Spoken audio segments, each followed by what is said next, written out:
Omukulembeze w'eggwanga Yoweri Kaguta Rhoda Museveni atenderezza emirimu amakula Omukama gy'akozesezza omugenzi Rhoda Kalema nsibirwa eyava mu bulamu bw'ensi eno gye buvuddeko.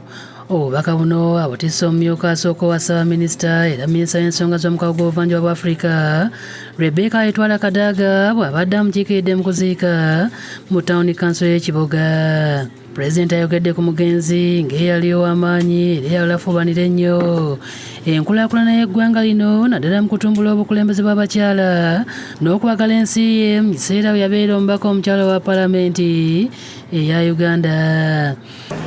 As a national symbol of this liberation, she was an example to many women, encourage them to believe in themselves, take up leadership positions, and reach their full potential.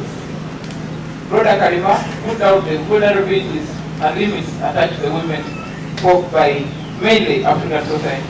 Kakati njaka kwebaza buli omu atuweereddewo mwebale nnyo mwenna mwebalire ddala. Maama Rhoda Nsibirwa yafiiridde ku myaka 96 era ng'amukubidde emizinga akabonero ak'okumussamu ekitiibwa olw'ebyo bye yakolera eggwanga. Download the app on App Store or Google Play Store now. Vision Digital Experience, the future of media.